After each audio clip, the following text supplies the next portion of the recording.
This is Coach Moo back again. Our assignment today, or our keywords today, is foresight, and forecasting. And I hope you had a great week. Title is Don't Get Outmaneuvered. Life is a chessboard in and of itself. We are in a warfare sometimes, and we can't be outmaneuvered. And one way of not being outmaneuvered, is I have learned, and I believe you probably know as well, is to be able to foresee and also forecast to finality, or the conclusion of your victory.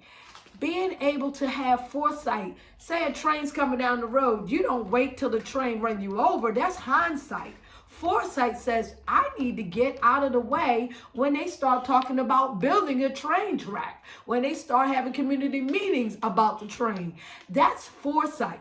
That's looking ahead. That's anticipating. And forecasting is about making the estimation and calculation on how you can take advantage of it and mitigate or minimize the negative impact it might have on your life. So let's talk about foreseeing and forecasting to finality of your victory. The mantra today is, I will foresee and forecast my victory.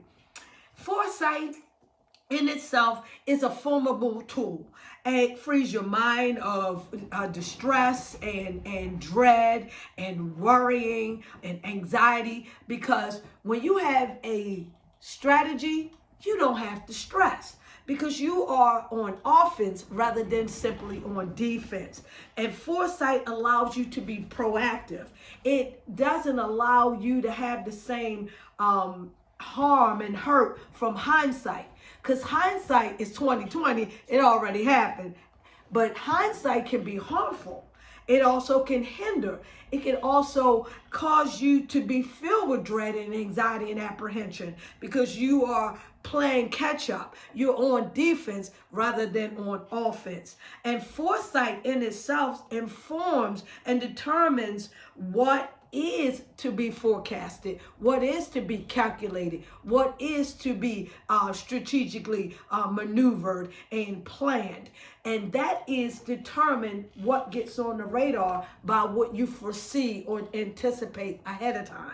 And so if you fail to plan, we've heard this many times over, if you fail to plan, and I want to add, if you fail to plan offensively and strategically by foreseeing and forecasting, then you by default or intentionally or by default, you fail to be successful. If you fail to plan, you plan to fail.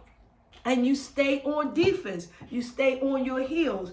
You're basically always playing catch up. And you want to live by foresight and forecasting and calculating than by being on hindsight and being reactive instead of proactive and responsive to things that come in life. So we're going to get into a couple scriptures that speak to this. The first scripture that speaks to foresight is in Proverbs 22:3. And it says, a wise person, a crafty, savvy person has foresight. They foresee trouble. They foresee evil, bad, the sad, the miserable, the displeasing thing, the calamity. They foresee it ahead of time. They anticipate, and they hide themselves, or they cover themselves. They build an ark. They know the rain is going to rain on your head, and they build an ark, a financial ark, a relational ark. They actually cover themselves. They protect themselves. They conceal themselves. They make sure that they have something to guard themselves. So it's the prudent, the savvy, the proactive are on offense, and they foresee evil. They foresee the bad, and then they cover themselves or hide themselves.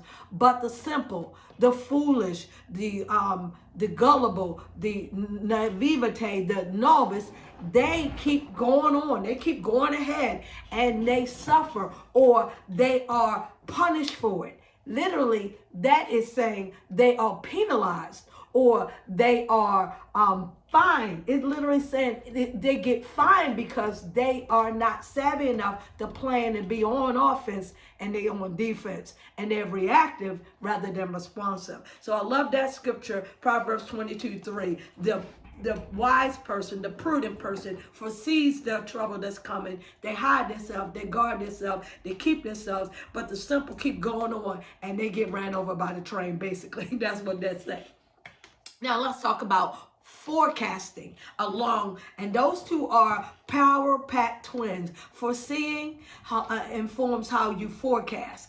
If a weatherman is forecasting, he's already have foresighted to what the weather patterns that's going to come down the road. So that's what forecasting is about: calculating, estimating, looking ahead, seeing ahead, actually spying on the future. They are a seer. They're somebody that is have imagination. They are inventing, they are devising, they are contriving things to help them in what's coming down the pike. So Daniel, in his prophecy about these two kings, the king of the north and the king of the south. Now, the king of the north was the one that was on offense, and the king of the south, he stayed on his heels and he stayed on defense, and that got him destroyed. So the first tactic that the king of the north used was a backdoor approach. He deceptively, subtly, and quietly and inconspicuously came after the king of the south. So here we go. He shall enter in peaceably. He came in like a frenemy. He came in peacefully. He came in quietly. He lulled that king of the south to sleep, like he came in with giving a sense of false security. He came in with goods in abundance. He came in with prosperity, and he suddenly quietly came in, and then he came in and he started besieging. When he entered, that means he started taking over or surrounding. He came in to the fertile places of the king of the south place. He took over. He did something that he caught him off guard, something that hadn't necessarily been done before. And then once he came in and did those innovative things, those surprise tactics, then he scattered them. He captured the king of the north, the king of the south, and he took his property, he took his purview, those he had control over, and then he also took his property, his purview, and his person eventually. And then he took over because he used his forecast devices like he created innovative things to capture. He used his military prowess, his military ability to capture the king of the south, and he caught him off guard, and he made him stay on defense. But he had foresight, he forecasted. What we call in social work, he did a SWOT analysis, which he checked out the king of the south's strengths, weaknesses, opportunities, and threats. That's SWOT. SWOT, not SWAT, but a SWOT. He checked out the king of the south, his strengths, his weaknesses, so he came against his robust and fertile places. And then he came after him subtly. He didn't even realize that this frenemy was a real enemy. And then we go on to Daniel. He continues in 11:25.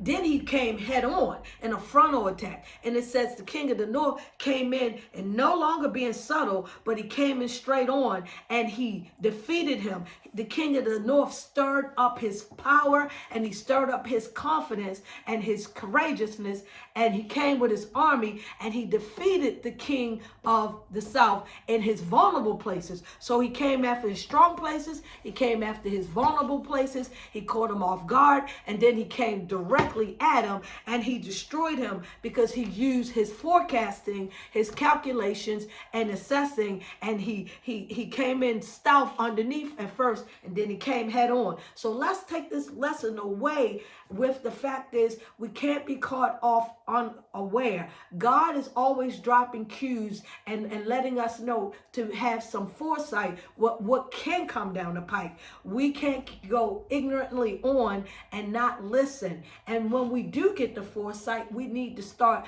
strategizing and having a strategic plan and foresight and forecasting so that we can have the victory. So the takeaway today is don't get outmaneuvered. Please have foresee.